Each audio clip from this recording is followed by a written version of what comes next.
ტაბულას მთავარ რედაქტორს ნათეს სულთიძეს ვეცდებით გავიგოთ რა მოხდა პირველ ეტაპზე, რამდენად საფუძვლიანია მანიპულაციის ეჭვები, რა პოლიტიკური და საეკლესიო მნიშვნელობა აქვს ამ პროცესს და რა შეიძლება იყოს გადამწყვეტი იმ არჩევნებში, რომელიც მხოლოდ ეკლესიის შიდა საქმე ნამდვილად არ არის. მადლობა კლაუდრო. მადლობა თქვენ კიდევ ერთი შესაძლებლობისთვის. აი ეს შესაძლებლობა მინდა გამოვიყეროთ დროების და ფორმულას აუდიტორიისთვის იმის ასახსნელად თუ რა ფაზაშია თავად ეს პროცესი. პროცედურულად მე მგონი ყველამ გაიგო, ეს იყო პირველი ეტაპი, გამოირჩა 3 კანდიდატი, შემდეგ უკვე გაერთიანებულ კრებაზე მოხდება კენჭისყრა, თუმცა იქაც მხოლოდ სინოდის წევრები მიიღებენ კენჭისყრაში მონაწილეობას, მაგრამ თავად ამ პროცესზე ვთქვათ უფრო მეტი, აი პირველ ეტაპზე. რა კვალი დატოვა, რა გემო დატოვა, ასე ვთქვათ, და რა განწყობა შექმნა არა მარტო ეკლესიაში, მის პარკლებს გარეთაც, მაგრამ პირველ რიგში ეკლესიაში. ხო, ეს იყო მოსაყდრის წარმატება პირველ რიგში, ხო, 20 ხმა არის მნიშვნელოვანი, როგორ თქვა, ზურგის ქარი იმისთვის, რომ აქმული იქნა გამარჯვებულად, მიუხედავად იმისა, რომ მისი მეუფება ვერ გაიმარჯვებდა, ხო, ეს 3 კანდიდატის გამოსარჩევი კრება იყო და არა გაფართოებული კრება, ყველა მიცის, რომ ახლა გაფართოებული კრება რომ ყოფილიყო, 20 ხმით მიტროპოლიტი შიო გახდებოდა პატრიარქი. მაგრამ მეორე მხრივ, ეს მაყურებელს შევახსენებ, რომ 20 ხმა არის მინიმუმი, რაც გამარჯვებისთვის არის საჭირო. ეს არის მინიმუმი. აი ეს არის პრობლემა, ხო? ანუ ერთ ხმასაც კი შეუძლია ჩამოშალოს უმრავლესობა და უმრავლესობის ჩამოშლა შეიძლება ნიშნავდეს იმას, რომ არამყარი ეპისკოპოსები ერთიანად წამოიღოს. ანუ ეს ერთი ხმის დაკარგვა კი არ იყოს. აი მეწყერივით წამოიღოს მხარდაჭერა რა. რა ფაქტორებმა შეიძლება განაპირობოს მოვლენების ასე განვითარება? თუ ოპოზიცია წყალებში მიუხედავად იმისა, რომ მეუფე გრიგოლი არ სურს ეს ტერმინოლოგია გამოვიყენოთ, მას ვერ ავწდებით, ხო? ოპოზიციის გონივრულობა. გონივრულობაში გულისხმობ იმას, რომ ისინი შესაბამისად უნდა წარმართებდნენ საარჩევნო კამპანიას, ადამიანებს უნდა ელაპარაკებოდნენ პირდაპირ მნიშვნელობით. ამას იმიტომ ამბობ, რომ ვიცი რაღაცები, რომ აი ზოგიერთ კომუნიკაცია როგორ იქონდათ ზოგიერთ მღვდელმთავართან, აბსოლუტურად გაუგებარია ჩემთვის ეს როგორ შეიძლება ასე მომხდარიყო, ხო?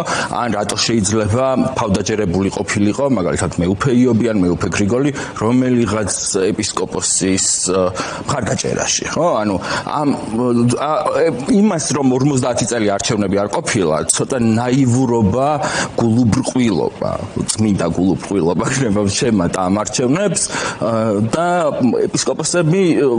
ეპისკოპოსებმა არის ნახევრად შევიდნენ რა ძალაუფლებრივ ბრძოლაში. ძალაუფლება ცუდი სიტყვა არ არის, ძალაა ცუდი სიტყვა, ხო? ძალას რომ უფლება მოსდევს, ეს ნიშნავს, რომ შენ გაქვს რაღაც ხედვა ეკლესიისთვის, მიგაჩნია რომ ეს სწორია, მნიშვნელობა აქვს პასუხისმგებლობა. ხო, ამას მოსდევს პასუხისმგებლობა. ამ სიტყვის გამოყენება ჩვენ ყოველ შემთხვევაში ამ სტუდიაში არ გვიჭირს, მაგრამ ხომ არ იყო ეს განპირობებული წინასწარი რწმენით, რომ თვითონ ეს ხმები იმდენად სეგმენტირებული იყო, რომ ამ პირველ ტურში 20 ხმის აგროვება გაუჭირდებოდა ძალიან მოსაყდრე შიოს, რომელსაც ასევე განსხვავებული ტაქტიკა აქვს, ასე ვთქვათ. არის ერთადერთი ჯაღმაიძე, რომელიც შეგვიძლია ვთქვათ, რომ აქტიურად გამოხატავს კი, თუმცა იქაც ძალიან დავარქვათ ამათ მკვეთრად შეზღუდულად ინსტიტუციონალიზირებულად, ანუ მხოლოდ იმედის ექსკლუზივებით შემოიფარგლება თუ არ ჩავთვლით სინოდის შემდეგ გაკეთებულ ყოველთვის საჯარო და ოფიციალურ განცხადებას, რაც არ ამგონია თავად მოსაყდრის პოზიციას უფრო მეტად აძლიერებდეს ვიდრე პირიქით. იმ პერსპექტივის განცდით, რომ აი ჯაღმაიძის ჭრილში რო წარმოიდგენს ადამიანი მომავალი პატრიარქის საქმიანობასა და მოღვაწეობას, სხვა ძველი ჭრილების გათვალისწინებით, რომელიც საპატრიარქო ახლდა ათწლეულების განმავლობაში და სინამდვილეში ყველა მიცოდა, რომ ეს არანაირი ჭრილი არ იყო და მისი უწმინდესობის ძალაუფლების განხორციელებაში მას გამზიარებელი არავინ ყავდა, ხო? ამ შემთხვევაში შეიძლება ეს დამაჯერებელი აღმოჩნდეს. ვერ ვიტყვი, რომ სასიამოვნო პერსპექტივებს შეიძლება აღძრავდეს თვით მოსაყდრე შიოს მხარდამჭერებს შორისაც. ხო, მესმის, აბსოლუტურად მესმის. გამგები გაიგებს და ბევრი გაიგებს ამას. მე დღეს გავეცანი მოусმინე მოსაყდრის ქადაგებას მაგალითად და მაშინ როდესაც მეუფე გრიგოლმა იქადაგა საკმაოდ ისეთი გასაგები გზავნილები იყო მრევლისთვის საზოგადოებისთვის თავარეპისკოპოსმა ზენონმა საკმაოდ ვრცელი ხედვა არა შეფასება გამოაქვეყნა დანარჩენები იმდენად არ აქტიურობენ არ მინახავ შეიძლება მეუფე იობმა იქადაგა და ჯერ ეს საჯარო სივრცეში არ გამოსულა მაგრამ მოსაყდრეს შიოს ქადაგებაში საერთოდ თუ რამე არჩევნები მიმდინარეობს დიდად ვერც გაიგებდა ხო ეს იდეალური საარჩევნო კამპანია ანუ მან ისაუბრა იმაზე რამდენად დიდი მნიშვნელობა აქვს საყოველთაო ნათლობის ტრადიციის გაგრძელებას ძალიან სწორი სტრატეგია ხო აი ეს თუ შეგიძლია აღხსნათ მისი ძალიან მას არ ჭირდება მეტი ის ფიქრობს რომ მას არ ჭირდება მეტი ძალდატანება მას ყავს ეპისკოპოსები რომლებიც აქტიურად უჭერენ მხარს სხვა საკითხია ეს ეპისკოპოსები როგორები არიან მავანის ხედვით, მაგრამ მას ყავს ეპისკოპოსები, რომლებიც აგიტირებენ მას, ხო, აქტიურად ერთ-ერთი პირველი იყო. მას აქვს კათოლიკოს პატრიარქის გამორჩევის, ასე ვთქვათ, საფუძვი, რომელსაც ადვილად ინტერპრეტირებს პატრიარქის მხარდაჭერა და მემკვიდრეობად და ოფიციალური პროპაგანდა. ხო, აი ეს არის რა. რომ რაღაცი ჭირდება. რატომ უნდა აი ცოტა ტრამპირო დებატზე არ მივიდა რა, ეგ იყო, ხო? იმიტომ რომ მე არ მჭირდება. ამ ძალასაც ასხივებს და ვინც ეს ურჩია, ძალიან სწორად ურჩია. განსხვავებით იმ ეპისკოპოსებისგან, რომლებიც მისი კონკურენტები არიან, ვინც დგას ახლა და ვინც ჩამოიშორეს, ხო? მართვა გამგეობის, ასევე ბუნდოვანი მუხლებით, რომელზე დაფიქრებაც იქამდე იყო საჭირო, ხო? იქამდე იყო საჭირო, როცა რაღაც მართვა გამგეობის დებულებაში არის 95 წელს არის თან ეს მიხებული, ხო? კონსტიტუცია ეკლესიის. არის ბუნდოვანი მუხლები და შენ ამ ბუნდოვანი მუხლების, ხო? ამ შემთხვევაში მეუფე ისაიას, მეუფე დანიელს გულისხმობ. გახსენდება რაღაც პატრიარქის გასვენებაში. ეს არ არის სერიოზული იმ მიზნებისთვის, რომლისთვისაც შენ შეიძლება შენ პატრიარქობა გინდოდეს, ხო? დიდებისთვის ხო არ გინდა, იმიტომ რომ რაღაც ხედვა გაქვს და გინდა რომ ეკლესია ადმინისტრაციულად აქეთ წაიყვანო, ხო? გასაგებია რომ დოქტრინას არავინ შეცვლის, ხო? მაგრამ ეს იყო ჩემი აზრით არასერიოზული მათი მხრიდან და მოახერხეს ისე სხვათა შორის არა მხოლოდ მოსაყდრის ჯგუფმა, ხო? სხვა ჯგუფებმაც მეუფე ისაიამ და მეუფე დანიელს არ უყარეს კენჭან უმრავლესობა იყო მომხრე იმის რა ისინი ჩახსნილი იყვნენ. ხო, აი რატომ მოხდა ესეთი უცნაური? იმიტომ რომ ყველას უნდა პატრიარქობა. ხო, ანუ მათ ეგონათ რომ თავის ოპონენტებსაც გარკვეული გაგებით ნეიტრალებდნენ ამ კუთხით? ხო, აბა რა? სერიოზული შეცდომა იყო. ხო, ну, სერიოზული შეცდომა იყო, მაგრამ არა მარტო ტაქტიკური თვალსაზრისით, არამედ მთლიანობაშიც თავისთავად ამ შინაარსით სინოდის გამორჩეული წევრების საპატრიარქო პერსპექტივისა და უფლებამოსილების და სტატუსის ლეგიტიმაციის ეჭვქვეშ დაყენება ავტომატურად ეჭვ ქვეშ აყენებს სინოდში მათ წევრობას და შესაბამის უფლებამოსილებს, მაგრამ ეს კიდევ ნათე ჩვენ დავიწყეთ საუბარი და შემდეგ ვერ გავაგრძელეთ, რა ფაქტორებმა შეიძლება იმუშაოს საიმისოდ, რომ აი ის პერსპექტივა რაც შენ თქვი რომ ერთი ხმა კი არა, არამედ შეიძლება რაც ჯგუფურად მოხდეს გადანაწილება დავარქვათ ასე, რომ ამ მიმართულებით წავიდეს პროცესი. ხო, ну, ბუნებრივია, რა თქმა უნდა გავაკეთო, რომ მე აქ ვეცდები ჩემი პოზიციები არ გამოვხატო საერთოდ, გამოვხატო ის რაც ყველაზე დამაჯერებლად მეჩვენება ერთი მხრივ, თუ რაღაც ინსაიდერულ ინფორმაციაზე ვლაპარაკობ და მეორე მხრივ სხვისი პოზიცია დავაციტირო. რაც შეეხება უშუალოდ საარჩევნო პროცესს, ხო ჩვენ არ ვიცით ბუნებრივია იქ ვის მისცა ხმა, მაგრამ ну უმაღლესი ალბათობით, იმიტომ რომ ეპისკოპოსები ვლაპარაკობენ, შეგვიძლია ვივარაუდოთ. არაფერი მოულოდნელი არ მომხდარა. მიტროპოლიტ ჩიოს ყავდა სადღაცა 15-16 მყარი ხმა და მას მიემატა მიტროპოლიტ დანიელის რამდენიმე ხმა. რამდენიმე ხმა გაისროლა. ხო, ანუ აი თუ მივიჩნევთ ესე რაღაცა კლიშე კია, მაგრამ უნდა ვილაპარაკოთ, იმიტომ რომ ასეთია, ხო? 5 ხმას თუ მივიჩნევთ მიტროპოლიტი დანიელისას, 2-მა ნიკოლოზმა გააფუჭა და მეუფე ისაია მისცა მეუფე დოსითეოს. აქედან 3 თავად მიქაელი, მეუფე მიქაელი და მეუფე ისაია უმაღლესი ალბათობით წავიდნენ მოსაყრის მხარეს. და ასევე იქ წავიდოდა ვინმე, ხო? ერთი, ორი კაცი, ასევე მაღალი ალბათობით შესაძლოა ეგრეთ წოდებულ ეკლესიაში ამას ესე ეძახიან პენსიაზე გასაშვებები, ხო? იცით რა 75 წელს რო მიუახლოვდება ეპისკოპოსი, უნდა ითხოვოს გადადგომა და ბევრი გადასცდა ამას და ნუ პატრიარქი ტოვებდა მათ. და შესაძლოა ესეც იყოს ხოთა შორის დაინტერესება, ხო? ამ სიტუაციაში აი რაც თქვენ ახსენეთ, ხო? ხმები წავიდა იქით, ემოცია მიმუშავა, ანუ სიტუაცია შეტრიალებადი არის იმდენად, რამდენადაც შესაძლოა, მხოლოდ შესაძლოა უმრავლესობა განაპირობა ბრაზმა მიტროპოლიტ დანიელის და ვიღაცის, რომელიც უკავშირდებოდა იმას, რომ აი რატომ გამწირეთ, რატომ გამიყვანეთ თამაშიდან, ანუ რატომ მიეცით ჩემი სცენიდან ჩამოგდება ხმა, ხო? მით უმეტეს აი ქნავს მეუფე ნიკოლოზი, რომელიც ძალიან პატივსაცემლო რეალურობას ავლენს იმ კანდიდატის მიმართ, რომელსაც მხარს უჭერს, აფუჭებს ხო ხმას, ანუ ორივე ემოციური გადაწყვეტილებაა თითქოს იქ რაღაცა ხმა გაისროლო, თქვათ მეუფე დოსითეოზი, მეუფე ისაია ხო ზუსტად იცის რომ მეუფე დოსითეოზი არ გახდება, ხო? პატრიარქი. ისევე როგორც დარწმუნებული ვარ მიტროპოლიტმა ნიკოლოზმა იცის რომ ხმის გაფუჭება მაინდა-მაინც ის არ არის კარგი რამ, ხო? არჩევანისგან თავშეკავება არ ნიშნავს რომ რაღაც არ მოხდება, ხო? უბრალოდ ეს ილუზია სიქმნი რომ განერიდე პროცესს, ხო? ემოციები ბევრი იყო. ეს ემოციები შექმნა პერცეფციამ რომ მოსაყდრე თან წინა საარჩევნო პერიოდი რო გავიხსენოთ, ხო? იგებდა მოსაყდრე, რომ აი ადამიანები აი გამოდიოდნენ და ამბობდნენ, რომ აი ყველაფერი აქეთ ამ მხრიდანაც მათ შორის, ხო? აი რაღაცა პირაქეთა საქართველოშიც, რომ აი გადაწყვეტილია ყველაფერი, კრემლმა ყველაფერი 9 წლის წინ გადაწყვიტა და ამიტომ ყველაფერი დაალაგდება, ისე როგორც დაალაგდება, როცა აი ხო ხდებით ერთი არის ტრაფარეტები და მეორე არის რომ ითვლი რა, ანუ 39 კაცია სულ. ესეც ხო აირაის კვლევებს არ საჭიროებს.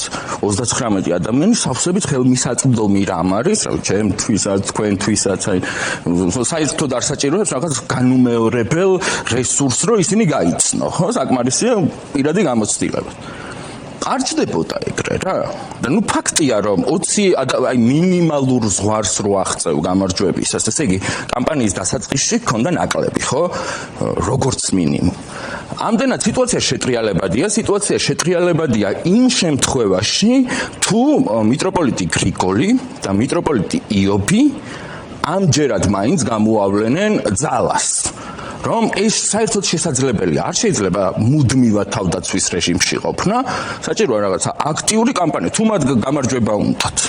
მათ შორის. მეორე მხრივ, ამ კამპანიას როცა ვახსენებ, ჩვენ ვსაუბრობთ საეკლესიო არჩევნებზე და მაყურებლისთვის ცოტა უფრო მეტი შინაარსი შევძინოთ ამ სიტყვას, ამ შემთხვევაში კამპანიაში რა შეიძლება იგულისხმოს, ეხლა ეს ამორჩევა. კამპანია გულისხმობს ნდობის მოპოვებას.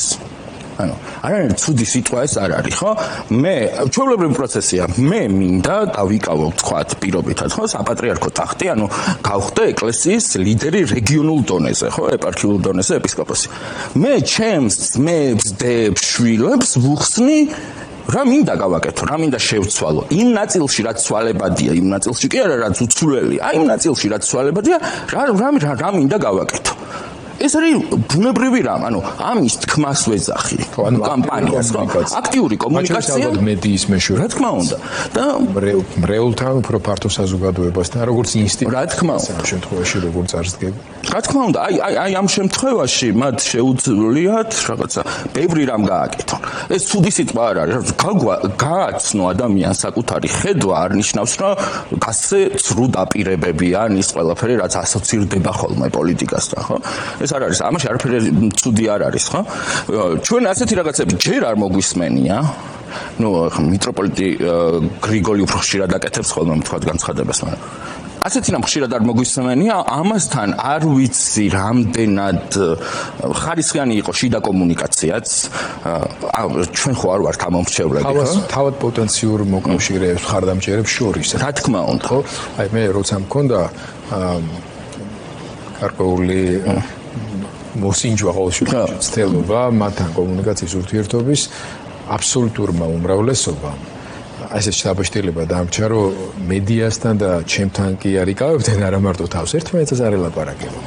აი რაღაცა ესე არ ჩაგვეთვალოს, ისე არ ჩაგვეთვალოს. გასაგებია ამ შემთხვევაში, რომ ერთის მხრივ საუბარია ეკლესიაზე, ძმებზე არის საუბარი, სამ სიტყვის საეკლესიო გაგებით და ძალიან რთულია პოლიტიკური გაგების კონკურენციაში შესვლა და ვიღაცის მხარის დაჭერა, ვიღაცასთან ასე ვთქვათ, კოალიციურ ურთიერთობებში შესვლა და ასე შემდეგ. ეს დაგვიანებულია, ეს ბიზანტიის დროს გადაწყდა, რომ ასე მოხდებოდა სულ. ესე უნდა მოხდეს. სხვაგვარად არ შეიძლება რომ მოხდეს და თუ ამ მიმართულებით ისინი უფრო მეტ პასუხისმგებლობას ვიტყოდი ამას უფრო თამამად არ გამოიჩენენ, მე მგონია რომ უფრო დიდი საქმე დაზარალდება და დაზიანდება. მათ შორის მედიასთან ურთიერთობის კუთხითაც მაქვს მოლოდინი, ახლა შეიძლება და მას შემდეგ როცა ჩაინიშნება უკვე ეს გაფართოებული სხდომა შევახსენოთ მაყურებელს როგორ არის გათვალისწინებული. 17 მაისამდე უნდა მოხდეს ეს ყველაფერი, 17 მაისს კათოლიკოსი უნდა იჯდეს ტახტზე. ანუ ამას ვერ გადასცდებიან.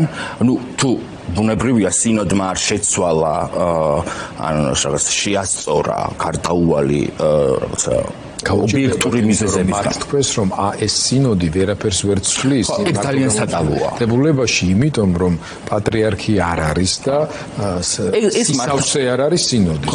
მაქედან გამომდინარე ვერც სხვა ვერაფერს ვერ შეცვლიათ, მათ შორის ვერც იმ თარიღს, როგორც არის 17 მაისი. 20 კაცი ყველაფერს შეცვლის. 20 კაცი რო შეიკრიბოს. წინააღმდეგობაში მოვლენ იმ თავიანთ მიდგომასთან. ანუ 20 კაცი თუ შეიკრიბა, ხვალ აქ არის ერთი დიდი პრობლემა. გამომდინარე იქიდან რომ ეს მართვა-გამგეობის დებულება დაწერილი აი ფართხა ფურთხით და აი ვერავინ ვერ გაიგო რა წერია შიგნით. მე არ მინახავს ჯგუფი საპატრიარქოში რომელსაც ის მოსწონს, ხო? უბრალოდ აქ არის როგორი რაღაც ფორმალურად გაფართოებული კრება არის კრება რომელიც მაღლა უნდა იდგას, ხო? მაგრამ არსებითად დებულებაში წერია, რომ სინოდი არის უმაღლესი საკანონმდებლო, სასამართლო და აღმასრულებელი ხელისუფლება. ეს ნიშნავს და საქართველოს ეკლესიის ადგილობრივი კრება. ეს ნიშნავს, რომ ის არის უმაღლესი, ანუ უმაღლესის უმაღლესი ხო აღარ არსებობს, ხო? ის არის უმაღლესი, ანუ მას შეუძლია შეცვალოს მათ შორის მართვა-გამგეობის წესი, მას შეუძლია შეცვალოს ყველაფერი რაც მას მოისურვებს. ეს ჩემი ინტერპრეტაცია, მაგრამ ეს წერია იქ, ხო? ვიღაცები, ხო, ტრადიციაზე წინააღმდეგება, როცა ტრადიციით, როცა სისავსის ხილული სიმბოლო, ანუ კათოლიკოსი დადგენილი არ არის, არ შეიძლება ამგვარი ცვლილებების მიღება, მაგრამ ჩვენს მართვა-გამგეობაში წერია და ჩვენი მართვა-გამგეობა მოსაყდრის მიერ მოწვეულ სინოდს არ განასხვავებს პატრიარქის მოწვეული სინოდისგან. იგივე ლეგიტიმაციით აღჭურვებს. იგივე ლეგიტიმაციის არის. ნათ როგორია შენი მოლოდინები და აქ დაამშტილოთ, ასე ვთქვათ, ამ თემას. ხო, აი ძალიან რთულია. რამ ერთადერთი რაც შეიძლება როგორ ვთქვა, რასაც შეიძლება მოველოდეთ არის შანსი ეკლესია იყოს მეტადემოკრატიულად მართული, ხო? მეტი მონაწილეობით სინოდის მხრიდან, თუ ეს ეპისკოპოსები, მათ შორის ოპოზიცია იქნება თუ პოზიცია, ხო, როგორც უნდა დავყოთ, მიხვდებიან რომ ისინი არჩევნებს აგებენ, მათ უნდა უზრუნველყონ იმავე დღეს უზრუნველყონ რომ სინოდმა ახალი პატრიარქი საუკეთესოდ დააბალანსონ. ანუ აიღონ პირობები, შეიტანონ ცვლილებები, ეს მართვა-გამგეობის დებულებათან უნდა შეიცვალოს. მე თუ მკითხავთ ახლა კიდე 2000-იანი კაცის შეკრება სამებაში, ხო, ჯობია, როგორც აირჩევენ პატრიარქს, იქვე დაიწყოს რაღაცეების შეცვლა. ნუ მინიმუმ იმის შეცვლა, რომ ჯარი შეკრება აღარ იყოს საჭირო. ხო, აი რაღაცა 2000 კაცის რომ მარტივად შეცვალონ შემდეგ და ამას ეს თუ მოხდება რომ რაღაცა ქორეპისკოპოსები ისე გადანაწილდებიან, ძალაუფლება უნდა გაყოს ახალმა პატრიარქმა, ნებისმიერმა ახალმა პატრიარქმა ძალაუფლება უნდა გაყოს, სხვანაირად ეკლესია ვერ იმართება. არ უნდა გაყოს უახლესი ქართული ისტორიის პოლიტიკურ ტრადიციას, რაცა გამარჯვებული იღებს ყველაფერს, დანარჩენს, ასე ვთქვათ, განაგდებს სივრციდან და ასეთ გაყოფას არ უნდა. დავალოდო ძალიან საინტერესო პროცესია 17 მაისამდე ცოტა დროა დარჩენილი ფაქტობრივად 2 კვირა მხოლოდ და ალბათ უფრო მეტ აქტივობას ვიხილავთ ყველანი კანდიდატების, მღვდელმთავრების და ზოგადად ამ საეკლესიო პროცესთან დაკავშირებული პირების. მაყურებელს შევახსენებ, რომ ნათეს სულთიძე ტაბულოს მთავარი რედაქტორი იყო ჩვენი გადაცემის ამ ნაწილის